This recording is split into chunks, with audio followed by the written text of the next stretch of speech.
Hey, what's up guys? Welcome back to another video. Amateur MMA fighter dies following an unregulated event in Michigan. And honestly, if you guys have ever been to an amateur MMA fight,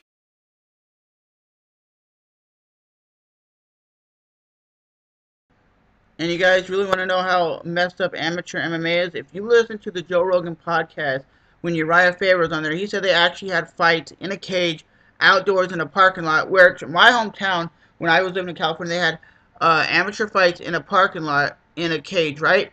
But even when it rained, they were still out there fighting, and that is unsafe, doing mixed martial arts in a cage in the rain. So pretty much, if you're not fighting in California or Nevada, you really don't know these amateur MMA fights are unsanctioned. They're not by any athletic commission. It's basically like I set up a cage and I say, hey guys, come fight. And it says, tragedy has occurred following an amateur MMA event, this time in Michigan. Felix Pablo Elashchuk collapsed shortly after competing at an unregulated event on Friday. See, unregulated. Huron and died Saturday at an area hospital. He was 35. An autopsy was conducted on Sunday, and results will be available later this month. A wreck for the street.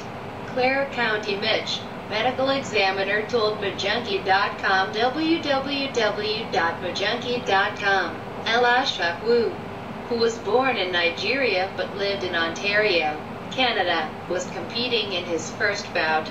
He fought at heavyweight and was a decorated grappler on the local circuit. According to a report on Sportsnet.com, after fighting an opponent mostly on the mat for 2 rounds, Elashchuk reportedly was mounted in the third and took several strikes before the referee stopped the bout. He appeared fine immediately afterward, but deteriorated after leaving the cage and fell from the chair. A paramedic on site assisted him, and an ambulance was called. Neither Elashchuk nor his opponent were required to undergo medical checks prior to the bout.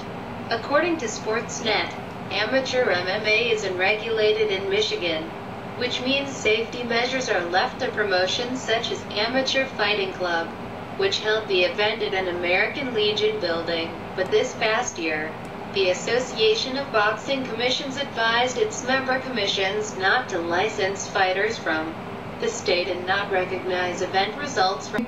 My opinion is, if you're not fighting in California or Nevada, where the athletic commission is very strict on amateur MMA, you do not know if the guy's on steroids. You don't know if there's a guy who's 35 has 10 fights, 30 fights, 40 fights, because a lot of times as an MMA fighter in the Midwest, especially like Michigan, Chicago, like Illinois, these fighters will have massive fights. They can have like 3, 4, 5, 6 fights a year, and that's crazy. They don't regulate it like they do the UFC or a major event. You don't have drug testing. You don't even have videotape on your opponent. Because I had friends who did amateur MMA. I'm like, who are you fighting? They're like, we couldn't get any tape on him. They didn't know if the guy was good. They just knew he had a 5-3 record. Is that a good record? That could say the guy sucks or he wins by decision. It doesn't say the guy has his hand wraps, because they don't check for hand wraps. They don't check anything at a local event that's unsanctioned. But a sanctioned event like the UFC or Pride, they do drug testing. They make sure the fighter can fight. They don't just say, hey, you sign a contract that says you're going to compete here tonight, come up and compete, and you might make $100. Because honestly, amateur MMA, you don't make a lot of money. My friend was going to make, I think it was like $50 a fight. And clearly here, like I said, it's basically you take your life on the line when you compete in these amateur events in Michigan and in the Midwest. They don't care if you have heart problems or anything. They're not regulated. You just go in there, you fight. It could have been the guy had a heart attack, or he could have just couldn't handle the stress of being in the cage and was unfit to fight. That's why I love the UFC and like Pride and like Strikeforce and big events like that, because they regulate their stuff and they will say, hey, Chelson, you're not fighting tonight because you weren't medically cleared, even though he has the contract and everything. it just doesn't happen.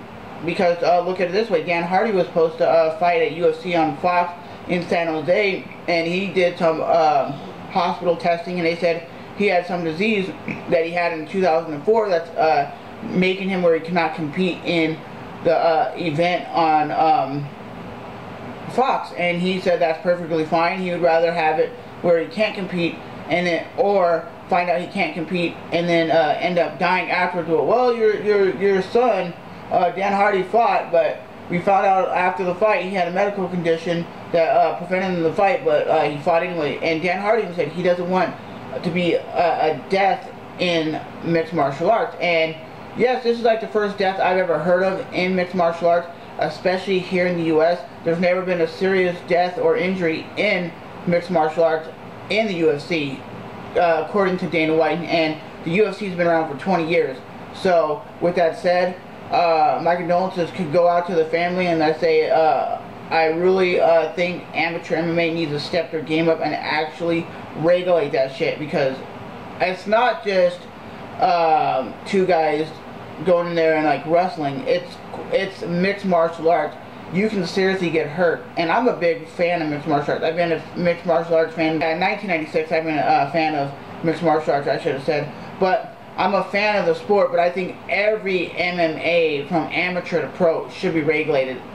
Because look at it this way, even high school football, there's more injuries in high school football than there is in NFL, because it's just like kind of like the minors. They don't really regulate shit. So let me know what you think in the comment section below. I just had to get this off my chest and actually say, amateur MMA, you need to step your fucking game up, son. Because if people are dying at your event and you're not getting regulated and you're not getting pretty much licensed by your state or the athletic commission, and people die, you guys are stupid. You're making the sport of MMA look like garbage. And at least in California, I know of, it's really regulated a lot.